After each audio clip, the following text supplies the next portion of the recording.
Shenichnas Adar Marbim Besimcha, Baruch Hashem, cette semaine, beaucoup de smachot, des mariages, des bar mitzvot, à droite, à gauche, et on n'a pas eu le temps de faire le show du Zohar, mais malgré tout, Motzei Shabbat, mieux vaut tard que jamais, on va quand même faire ce petit shiur de Zohar sur la paracha de Tetzavé.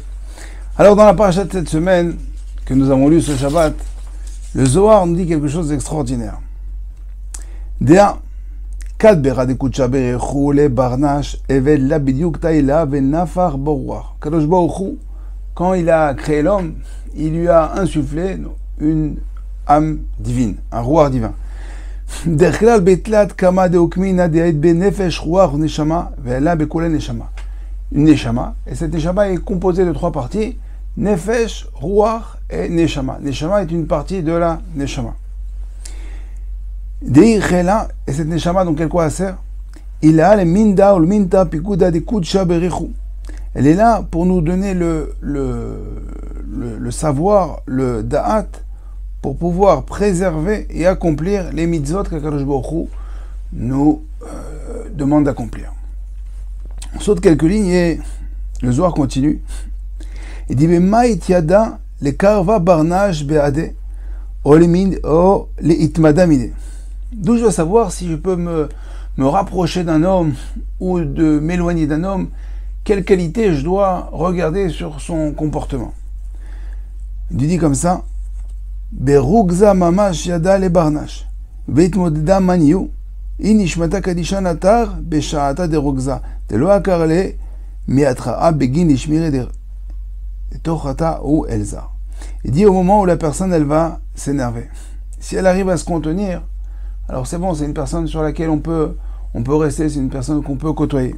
Par contre, si elle s'énerve, elle n'arrive pas à préserver et se retenir de s'énerver, à ce moment-là, la neshama s'en va et elle va laisser la place, elle va laisser un grand vide. Alors on va voir un petit peu ce Zohar. On sait que Chachamim nous ont dit que tout celui qui s'énerve, Kol hakoes kilu oved avodah zara, tout celui qui s'énerve, c'est comme si qui fait de l'avodah zara, comme si qui fait de l'idolâtrie. Alors selon le pshat, tout simplement, pourquoi il fait de l'avodah zara, pourquoi il fait de l'idolâtrie? Parce que, pourquoi il s'énerve? Parce que il lui a fait, elle lui a fait, on l'a doublé, on lui a pas fait du kavod.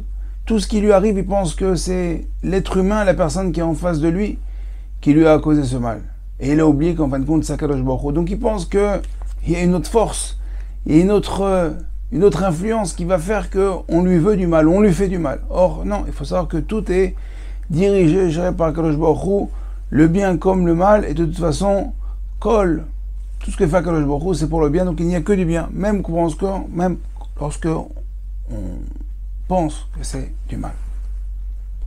Alors on revient, nous, en tout cas, à notre Zohar, on va essayer de comprendre pourquoi, Alpi Zohar, Alpi Kabbalah, qu'est-ce que ça veut dire que tout celui qui s'énerve, c'est comme si qui fait de la avodah zara.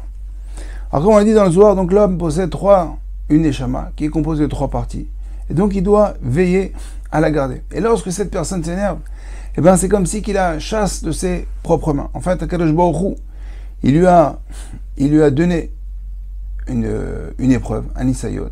Et Akadosh Baruch Hu nous envoie que des épreuves que nous sommes capables de surmonter. Et donc, lorsqu'on ne surmonte pas cette épreuve, on va s'énerver. Et ben c'est comme si qu'on chasse, en fin de compte, ce qu'Akadosh Baruch Hu nous a envoyé. Et au moment où on s'énerve, le Zohar nous dit que la neshama qui nous a insufflé nous quitte. Et à ce moment-là, il ne reste qu'un corps vide. Et le corps, lorsqu'il est vide, et lorsque la place est libre, il y en a d'autres qui vont en profiter pour la prendre. À ce moment-là, il y a d'autres forces du mal qui vont prendre la place de la neshama et qui vont prendre le contrôle de cette personne. C'est pour ça qu'une personne qui s'énerve et dit je suis hors de moi, on va dire il est hors de lui, c'est pas lui, je ne le reconnais pas. Pourquoi? Parce qu'en fin de compte, on sait que mitzvah goret mitzvah, avera goret avera, c'est-à-dire que plus il s'énerve, plus il va s'énerver parce qu'en fin de compte, il n'arrive plus à prendre le contrôle de lui-même, puisque ce n'est plus lui, sa neshama est sortie. À tel point qu'on dit que toute la neshama avec laquelle il aura accompli des mitzvot, il aura fait des bonnes actions, cette neshama s'en va. Elle est chassée, il l'a chassée de son corps. Il a en fait déchiré son âme. Tout ça à cause de la colère. Alors on voit ici comment la colère est très très grave. On a tous ce vilain défaut. Alors on a tous chacun à un certain degré. Il y en a qui vont l'exprimer très fort, des fois il y en a qui vont simplement l'intérioriser. Mais il faut savoir que se mettre en colère, donc on a vu d'après le Pshat, c'est penser qu'il y a d'autres forces, il y a une autre personne qui nous veut du mal. Et deuxièmement, on laisse la place à d'autres forces. Le Zohar il ramène une parabole. Il dit quand on frappe un chien avec un bâton, c'est une allégorie qui est connue, quand on frappe un chien avec un bâton, le chien, qu'est-ce qu'il croit? Il croit que c'est le bâton qui l'a frappé. Donc il en veut au bâton, il va mordre le bâton, il veut absolument se venger sur le bâton. Et le chien, parce qu'il comprend que c'est le bâton, mais il ne voit pas qui est-ce qui tient le bâton. C'est pareil lorsque quelqu'un nous fait du mal, lorsqu'une situation un petit peu désagréable, il faut savoir pourquoi cela nous est arrivé. Il faut voir un petit peu plus loin. Il ne faut pas être comme le chien, regarder que le bâton. Alors, le Ben Ishra, il ramène, rapporte plusieurs fois dans différentes sfarim, mais là dans la Shon Chachamim, dans le Chelek Aleph, au Siman Ain Bet, il y a un tikkun pour celui qui s'énerve. Il faut savoir qu'à chaque fois qu'on se trempe au mikvé, alors une des kavanas, d'accord, c'est les taken avonakas. C'est réparer la faute de la colère. Pourtant, au mikvé, on pourrait demander la gdusha, la tahara, la pureté. On demande aussi. Mais une des choses, c'est qu'on demande, en fin de compte, de réparer midat kaas. Et parce que kaas et mikvé, c'est la même gematria. D'accord, c'est 150. Kaas avec le kollel. Et il nous dit le Ben Ishraï que quelqu'un qui se serait énervé, qui se serait emporté, ce serait bien qu'il se trempe 151 fois dans le mikvé. Et s'il ne peut pas, qu'il fasse au moins ça, qu'il fasse au moins ça 16 fois, c'est la gematria ktana de kaas.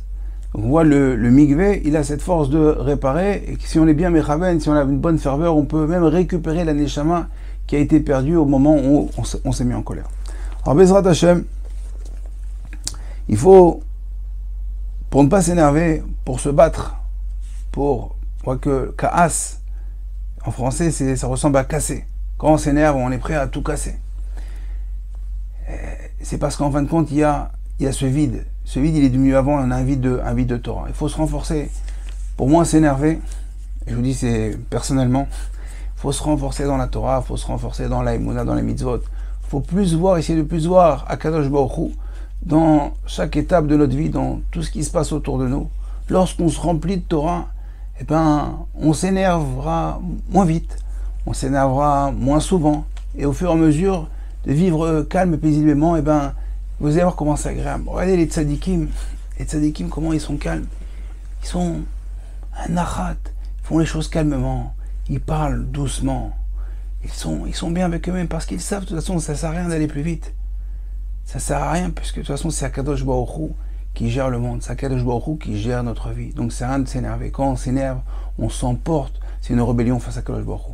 Alors Bezrat Hashem, Bisrout, Rabbi Shimon Bar Yochai, Bisrout Azor HaKadosh, en cette nouvelle semaine, Shavua Tov, on a une bonne semaine pleine de simcha, une semaine de roga, de calme, de sérénité, avec notre famille, nos amis, nos collègues, toute la communauté, Bezrat Hashem.